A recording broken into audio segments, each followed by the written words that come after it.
So we're going to look at our first example of triple integrals using cylindrical coordinates. So I want us to find the volume of the solid region Q cut from the sphere x squared plus y squared plus z squared equals 4 by the cylinder r equals 2 sine theta.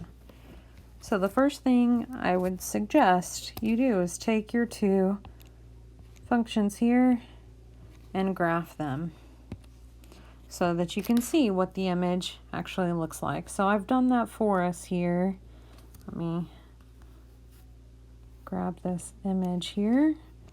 So here is our sphere of radius 2, it's in red, and then I have this cylinder kind of bisecting, going up and down this sphere. So the first thing I'm going to do is take my sphere equation, which is x squared plus y squared plus z squared equals 4, and I'm going to convert it to a cylindrical equation. So I see that I have x squared plus y squared. I can replace that with an r squared.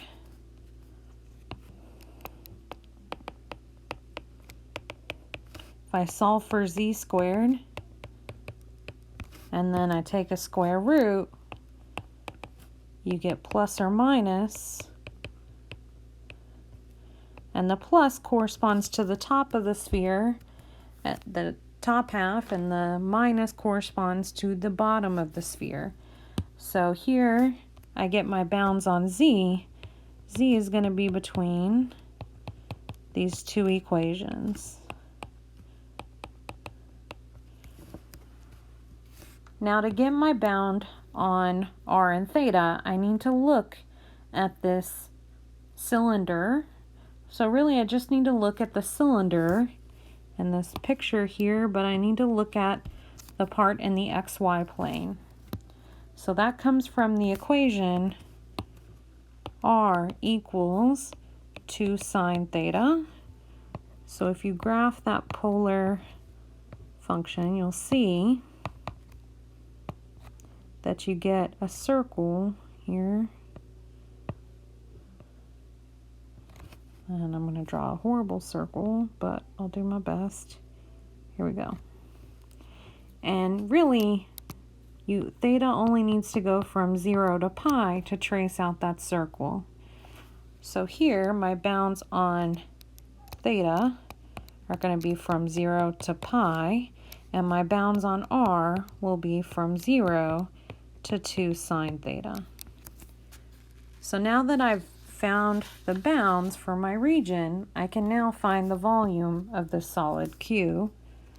So the volume of Q is V equals the integral from 0 to pi, 0 to 2 sine theta, negative square root of 4 minus r squared, square root of 4 minus r squared.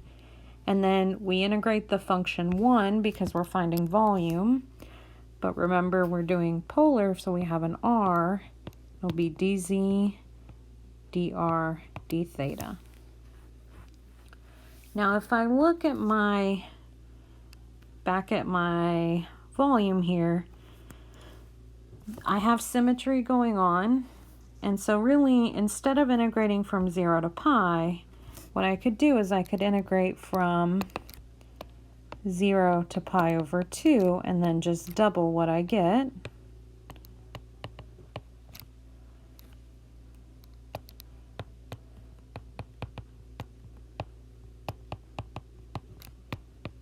Okay, and then now I'm ready to start computing this integral. So first integrate with respect to z.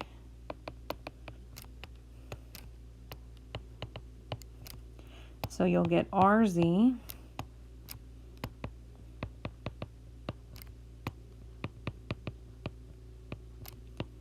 dr d theta. And then you're going to plug in the top bound, r times the square root, minus a negative, so it'll become plus 4. Well, really, I have the same thing twice, so I can add them together, and I'll just get 2.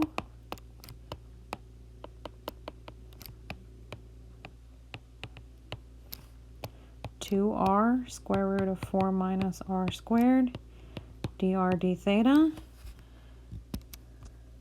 So here you're going to need to do a u substitution, u being 4 minus r squared. So when I do that, you're going to get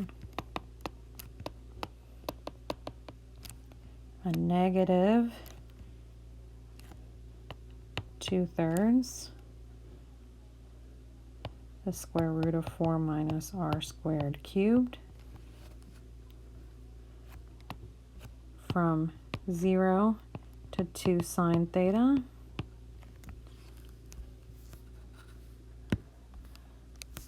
So I'm getting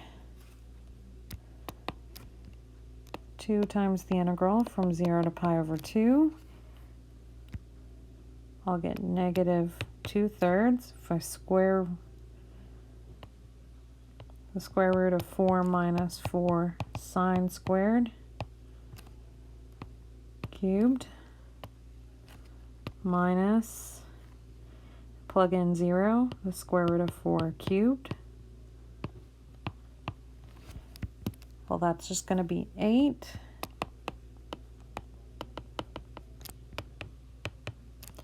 So this will simplify down to the square root of 4 cosine squared theta, or 2 cosine theta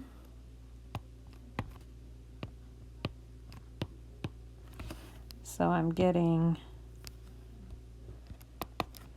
I'll go ahead and pull out the 2/3,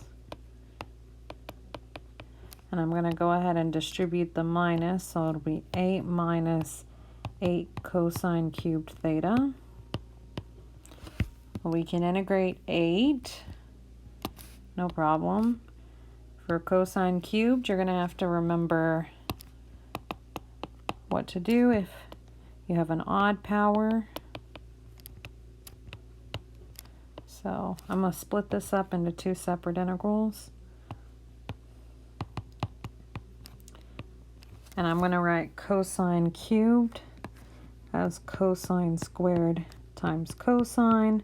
But then for cosine squared, I'll write 1 minus sine squared.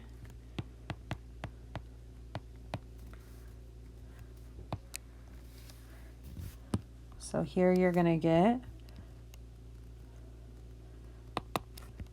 4/3. This will be 8 theta. And then do a u substitution over here, u being sine theta. So you'll get minus, and this will be 8 sine theta minus 8 sine cubed theta.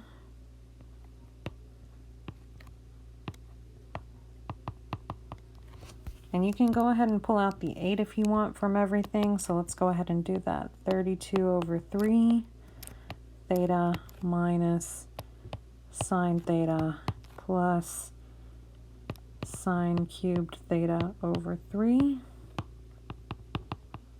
So if you plug in pi over 2, you're going to get 32/3 pi over 2 minus 1 plus 1/3. If you plug in 0 into all of that, it'll be 0. So you're going to get 32/3 pi over 2 minus 2/3. If you distribute, you'll get 16 pi over 3 minus 32 times 2 over 9. Get a common denominator of 9 if you want, just to make it look a little bit nicer, and factor it out. 16 over 9. 3 pi minus 4. You don't have to simplify all the way, but I did.